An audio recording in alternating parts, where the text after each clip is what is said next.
नमस्कार. ठरलं तर मग या मालिकेच्या आजच्या भागामध्ये काय होणार आहे ते आपण पाहू. सुरुवातीलाच आपण पाहतो की आपले हिरोईन पूर्णाजीच्या रूम मध्ये येते आणि पूर्णाजीला बोलते, पूर्णाजी मला कळतं की तुम्हाला किती वाईट वाटतंय. त्यांनी असं म्हणायला नको होतं की मी तुझ्याशी बोलणारच नाही. यावर पूर्णाजी बोलते, आता 2-4 दिवस तू बोलणारच नाही माझ्याशी. आपली हिरोईन बोलते, नाही नाही पूर्णाजी, आपण असं होऊ द्यायचं नाही. असं काहीतरी करूया आपण की ते लगेच तुमच्याशी बोलतील. अगं पण काय करणार आपण. आपली हिरोईन बोलते, सांगू, माग 1-2 वेळेला नाही का तुम्ही ते नाटक केलं होतं. पूर्णाजी रागाने आपल्या हिरोईनकडे बघते.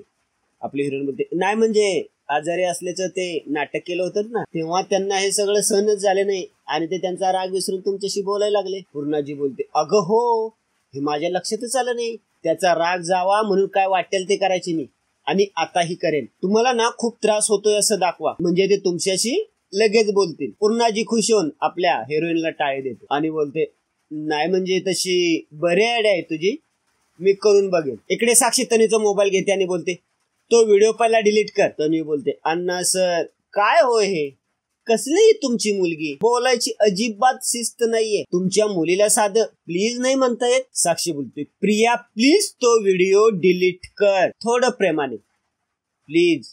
अजून अजून. साक्षी बोलते, प्लीज. तन्वी बोलते, साक्षी मी काय तुझ्या शब्दाबाहेर आहे का, व्हिडिओ तर डिलीट करायचा, एवढं काय त्यात, लगेच करते ना.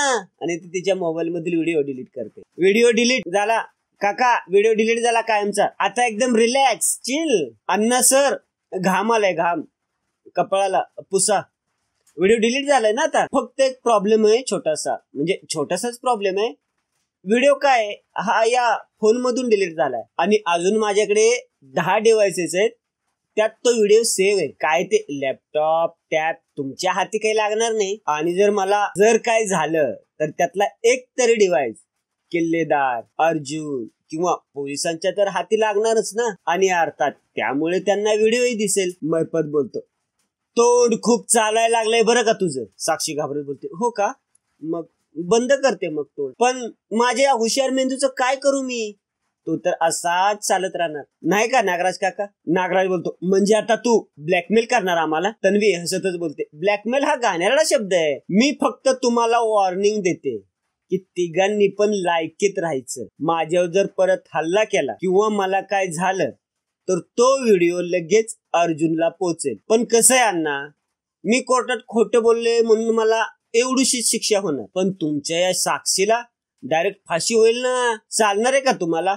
अण्णा सर, नागराज काका बघा किती उशीर झालाय बघा, घरी बाबा वाट बघत असतील ना, निघायचं. तन्वी आणि नागराज निघून जातात. इकडे आपला हिरो आपल्या हिरोईनला एक आवाज देतो. आपले हिरोईन आपल्या हिरोचा आवाज ऐकते आणि पूर्णाजीला बोलते, मी आलेच आजी, तुम्हाला जास्त त्रास होतोय असं दाखवा, मी आलेच. आणि आपले हिरोईन हिरो जवळ जाते आणि त्याला बोलते, कशाला उगाच आरडाओरडा करताय, मी घरातच असणार होते ना आणि बाहेर येणारच होते, पण तुम्हाला धीर म्हणून काही निघत नाही ना, सतत आरडाओरडा करायचा, हाका मारत राहायचं, आणि मला माहित आहे तुम्ही सतत हेच करत राहणार. जाऊ दे, त्यापेक्षा मी तुमच्याशी बोलतच नाही. आपला हिरो बोलतो, मी तर एकच हाक मारली होती, त्यात इतकं चिडण्यासारखं काय आणि इतकी रिॲक्ट का होतेस. आपली हिरोईन बोलते, का वाईट वाटलं ना, आपण काहीच केलं नसताना समोरचा जेव्हा मी तुझ्याशी बोलणारच नाही असं बोलतो त्यावेळेला वाईट तर वाटतच ना. आपला हिरो बोलतो, ओके, म्हणजे हा टॉट पूर्णाजीसाठी होता. नाही तुम्हा दोघींना खरंच असं वाटत नाही की पूर्णाजीची चूक आहे, तिने तन्वीला डोक्यावर बसून ठेवलंय असं वाटत नाही तुम्हाला. कल्पना बोलते, अरे म्हणजे तू त्यांच्याशी कधीच बोलणार नाहीस का अर्जुन. एवढ्यात पूर्णाजी रडत रडत येते, बोलते, कल्पना जाऊ दे बाई, जाऊ दे, नाही बोलू दे त्याला, काय म्हणावं घेणार नाही मी. माझा नातू जर माझ्याशी बोलणार नसेल तर जगून तरी काय करणार आहे मी. प्रतापराव बोलतात, पूर्णाई असं काय वेड्यासारखं बोलतेस ग तू. पूर्णाजी बोलते, मग कसं बोलू रे प्रताप. अश्विन बोलतो, एकदम खोटं, तुला एक डॉक्टर सांगतोय, डॉक्टर 100 वर्ष जगणार आहेस तू, 100 वर्ष.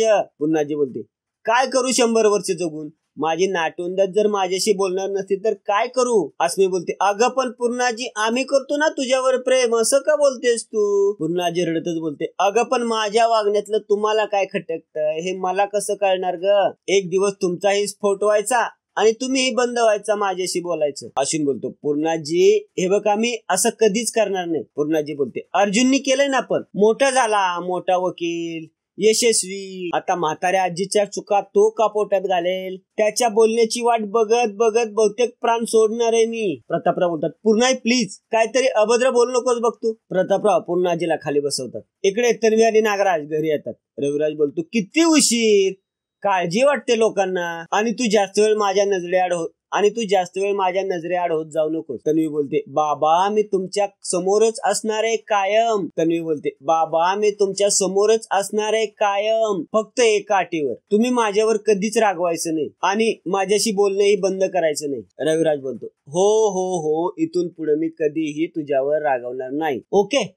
अगं असतं ते सगळं काळजीपोटी असतं बाळा, मला कळतंय होते बाबा, पण यापुढे मी नागराज काकांबरोबर कधी बाहेर गेले ना तर तुम्ही अजिबात काळजी करायची नाहीये. काका स्वतःची मुलगी समजूनच माझी काळजी घेत असतात. आता कालचं जे काय झालं ना त्याच्यानंतर तर काका एवढे घाबरलेत, म्हणजे माझ्यावर एखादं संकट जरी आले ना तरी ते स्वतः त्याच्या समोर सामोरे जातील, पण माझ्यावर एक ओरखडाही उमटू देणार नाहीत. हो ना काका?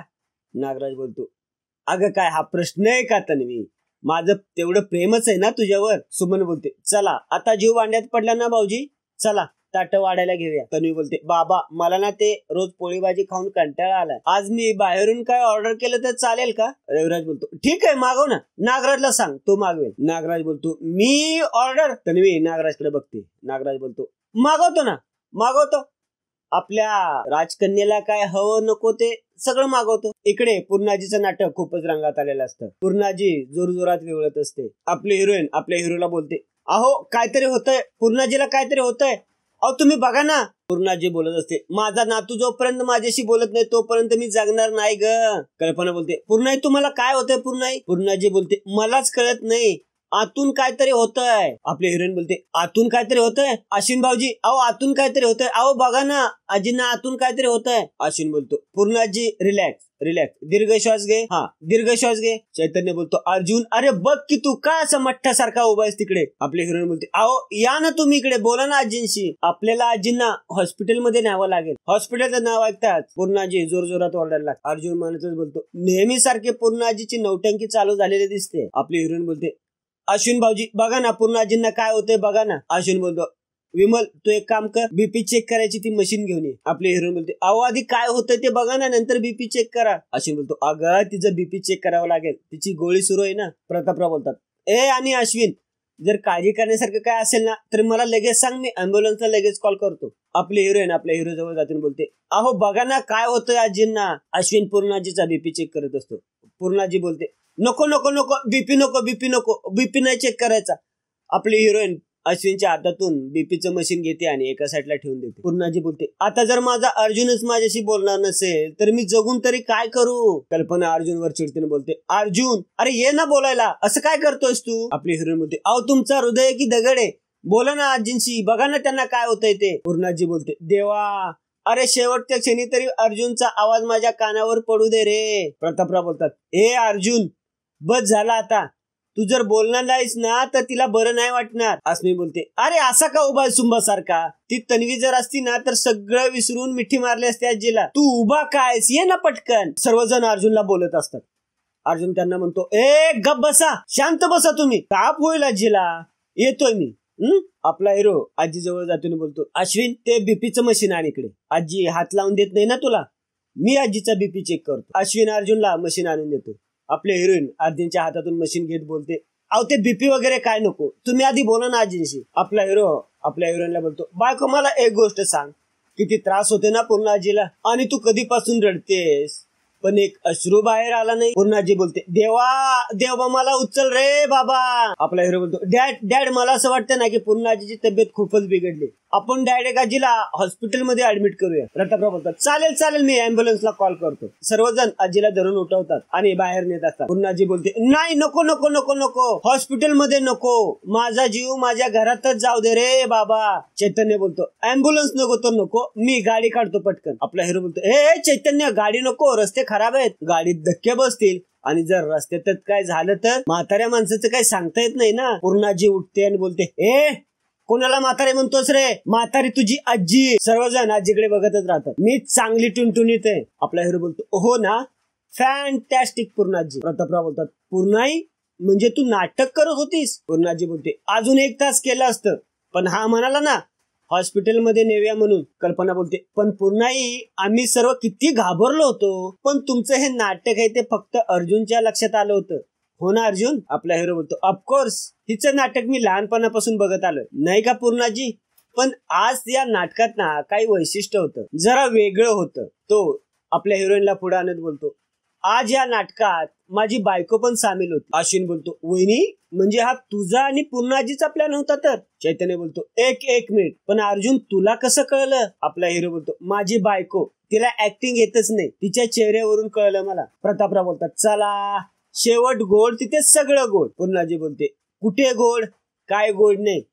माझा नातू कुठे बोलतोय माझ्याशी? आणि मला खरंच काय झालं तर मग? आपला हिरो बोलतो, ओ ड्रामा क्वीन, तुझा हा नातू तुला काही होऊ देणार नाही. मी कितीही रागवलो ना तरी या जगात सगळ्यात जास्त प्रेम मी तुझ्यावरच करेन. आणि आजचा भाग येथेच संपतो. पुढील भागामध्ये आपण पाहतो की पूर्णाजी सायली समोर हात जोडत बोलते, मला माफ कर सायली, माझ्यामुळे तुझ्यावर खूप आरोप झाले, तरीही तू तुझ्या मर्यादा सोडल्या नाही आणि या घराला बांधून ठेवलंस. आणि म्हणूनच सुभेदारांची नाचसून म्हणून आजपासून हे घर मी तुझ्या हातात सोपवते. आणि पूर्णाजी घराच्या चाव्या सायलीच्या हातात देते. सायली पूर्णाजीला मिठी मारते.